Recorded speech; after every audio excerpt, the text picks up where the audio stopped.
Ya, hello guys, welcome back to my channel. Kembali lagi bersama aku di channel Ana Imani. Nah, di kisah kali ini aku akan bercerita ya guys. Bercerita tapi dengan tampilan background yang sangat simple karena di tempat studio aku tuh lagi dibenahin. Nah, cerita kali ini aku akan menceritakan dan membawakan alur cerita dari kiriman dari si Tika yang berada di Jakarta. Nah, di podcast kali ini aku akan menceritakan sebuah cerita kiriman dari si Tika yang berada di Jakarta. Nah, cerita kali ini tuh keseruan cerita anak-anak gitu ya guys, karena memang dulu dia masih berumur 10 tahun. Jikalau waktu itu dia tuh sore bermain bersama teman-temannya yang berada di belakang rumah. Nah, pada saat itu si Tika sama si temannya itu ada 5 orang, dia itu bermain kayak kereta api gitu loh. Jadi bergandengan gitu ya, di depan, di belakang, 1, 2, 3, 4, dan beradalah si Tika itu ada di barisan paling belakang sendiri. Nah, di barisan paling belakang sendiri itu si Tika itu otomatis kayak bernyanyi gitu kan ya, bernyanyi. Ada 2 orang yang ada di depan itu, terus si Tika sama si temannya 5 orang ini kayak masuk kayak terowongan gitu. Nah, dulu kan pernah tuh ya, kalian masih pernah lah merasakan bagaimana permainan kereta-keretaan. Nah, pada saat itu si Tika itu berada di paling belakang. Nah, di paling belakang itu dia itu kayak berkesampingan gitu kan ya. Ada di sebelahnya itu ada pohon yang sangat besar gitu ya. Pohon itu sangat besar sekali karena memang pohonnya itu udah tua, umurnya nggak tahu udah berapa tahun gitu ya, tapi udah tua banget. Nah, terus selagi Tika itu kayak bermain untuk pertama kali, kedua kalinya itu nggak pernah merasakan apapun karena memang nggak ada. Nah, di saat Tika itu berada di paling belakang, Tika itu melewati si itu pohon yang besar itu. Bayangkan yang melewati, dia kan berjalan kayak gini. Nah, di sini temannya ada 2. Terus setelah itu di sebelah sini tuh ada pohon. Nah, si Tika itu paling belakang. Nah, paling belakang itu si Tika itu pertama itu melihat di situ ada orang yang besar. Terus setelah itu pakai kolor hijau gitu ya guys, besar pakai kolor hijau, terus matanya itu merah. Nah, itu ada di belakang pohon. Nah, mungkin terus dia itu nggak takut karena dia cuma mengira itu mungkin orang biasa, tapi kok besar banget, dia bilang kayak gitu. Nah, sampailah dia itu di samping temannya, kayak kan terowongan gitu kan ya, temannya menjadikan terowongan kayak gini.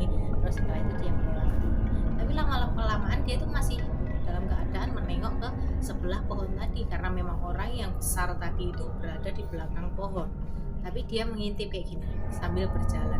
Nah, itu orangnya masih ada di situ, masih ada tetap di situ. Nah, terus setelah dia muter, akhirnya dia kan kena tuh ya, nah kayak gini. Nah, dia ditanya sama temannya, kamu minta apa? Nah, temannya itu sebelah sama si sini, kanan sama kiri tuh kayak dia tuh bagian anggur, terus sebelah ini bagian apel. Nah, si Tika ditanya, kamu milih apa, anggur apa apel, kayak gitu kan ya. Si Tika tetap bengong karena memang dia itu kayak melihat itu orang apa bukan, masih tetap bengong kayak gini, melihat di belakang pohon. Dan ternyata si Tika itu dikejutkan dengan temannya yang kayak menampel dia dari belakang, kayak gitu. Akhirnya dia terkejut, iya sorry ada apa. Nah, terus si Tika pun ngomong, bentar, jangan diteruskan permainan ini, coba dilihat di situ tadi ada orang yang besar pakai kolor hijau dan matanya merah, ada nggak? Soalnya tadi aku lihat, katanya gitu. Si Tika ngomong kayak gitu. Nah, tapi si temannya melotot, kamu ngomong apaan sih, orang dari tadi nggak ada teman kok, nggak ada orang lain selain kita, katanya kayak gitu. Nah, karena memang si Tika penasaran ya, di situ tuh ada orang ya kayak gitu, aku melihat tapi kenapa teman-temanku nggak lihat. Akhirnya permainan pun disudahi dan mereka itu mengecek ke belakang pohon. Nah, setelah si 5 orang sama yang tadi itu ya, 7 orang total ya, 7 orang mengecek semuanya dan itu nggak ada orang yang tadi itu, udah nggak ada gitu loh. Dilihat udah, ya udah, teman-temannya tuh muteri pohon yang besar itu tadi, mana orang, nggak ada orang, katanya sih itu. Kamu bohong ya, banyak sekali lah, biasanya anak kecil yang kayak gitu. Nah, terus karena hari sudah menunjukkan sudah sore ya, hari menunjukkan kalau sore tiba, dan si Tika pun berpamitan untuk pulang. Sudahlah, aku tadi lihat apa, aku juga nggak tahu gimana kalau kita pulang aja karena memang sekarang udah mau malam, katanya si Tika kayak gitu. Oh ya udahlah kalau gitu besok kita main lagi. Nah akhirnya si temannya itu semuanya pulang, sama pun Tika pun juga kayak gitu. Tika pun pulang. Nah setelah Tika pulang, dia menceritakan apa yang dia alami kepada ibunya. Nah terus si ibunya ngomong, masa iya kamu lihat kayak gitu? Nah si Tika ditanya kayak gitu, iya bu, tadi aku lihat, tapi kenapa teman-teman aku nggak lihat itu sosok apa? Nah si Tika tanya kayak gitu. Nah karena ibunya nggak mau si Tika itu kayak berpikiran apa gitu, cuman menenangkan. Oh ya besok lagi kalau sudah malam nggak usah bermain di ladang ya, nggak usah bermain di pekarangan, karena memang kalau anak kecil itu kalau udah sore memang nggak boleh bermain di luar, katanya kayak gitu, supaya Tika itu nggak ketakutan kayak gitu. Iya aku tadi lihat itu apa sih kayak gitu. Nah Tika terus diomongin sama dikasih tahu sama si ibunya supaya Tika itu tadi itu sudah melihat, yaitu si namanya buto ijo, katanya kayak gitu. Memang konon katanya di pohon itu dulu itu ada makhluk halus, memang ada penunggunya. Jadi kalau udah malam kamu sama teman-teman jangan main di situ. Nah si Tika dikasih tahu seperti itu kayak sama si ibunya. Dan akhirnya si Tika pun menurut. Oh iya bu, kalau gitu terima kasih ya, maaf tadi aku udah kelamaan main di luar. Tikanya ngomong kayak gitu. Nah kita masuk ke cerita yang kedua. Nah, di cerita kedua kali ini aku akan menceritakan sebuah cerita kiriman dari si Bambang yang berada di Trenggalek, ya kan. Si Bambang ini mempunyai istri yang bernama si Sri. Nah di Bambang sama si Sri ini pada malam hari si Bambang itu lapar. Si Bambang lapar dan dia ngomong sama si istrinya, Dek kamu masak nggak? Masih ada nggak makanannya? Si Bambang gitu. Mas nggak ada karena aku seharian tadi nggak masak karena aku repot gitu. Nah terus setelah itu ya udah kalau gitu anterin aku beli mie ya, aku masakin mie aja, katanya istrinya kayak gitu ngomong sama si Bambang. Nah terus si istrinya sama si Bambang ini pun akhirnya bergegas keluar rumah untuk membeli mie, karena memang posisi rumah dia sama si toko ini agak berjauhan ya. Dia harus melewati sebuah posko ronda ini posko yang sudah lama udah nggak dipakai, posko tua kayak gitu. Nah karena memang di posko itu konon katanya dulunya itu memang tempat-tempat hal yang mistis kayak gitu. Jadi kalau udah malam diusahakan jangan lewat di situ sendiri karena nanti takutnya ada yang penampakan. Nah karena memang di situ udah terkenal kayak adanya kayak gitu, si Sri ini mau beli mie instan ya kan, mau beli mie instan pergi ke toko, nggak berani sendiri, dia pun diantar sama si Bambang.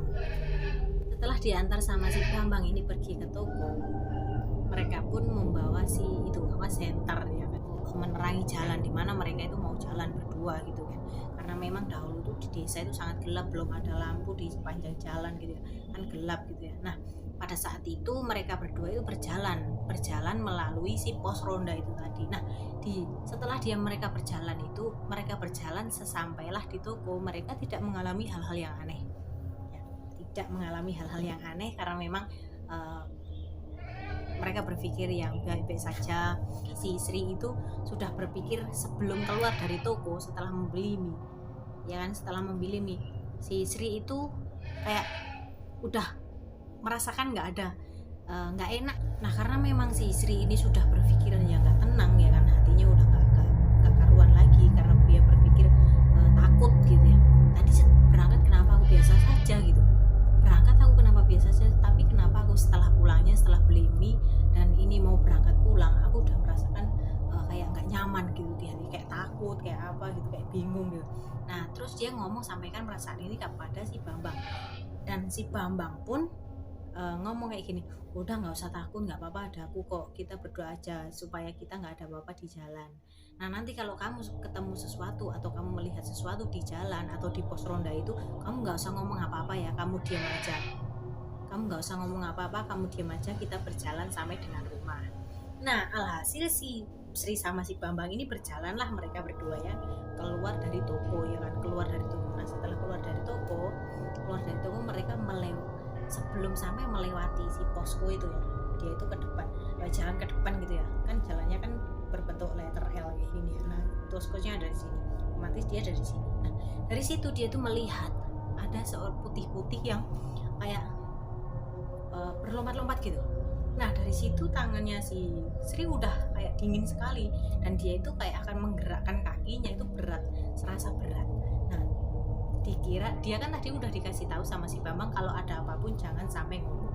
Nah akhirnya dia pun diam, walaupun dia itu kaki merasa sangat berat, dia diam karena memang udah kelihatan, udah nampak di depan mata kalau itu ada sesuatu, yaitu pocong yang kayak lompat-lompat gitu.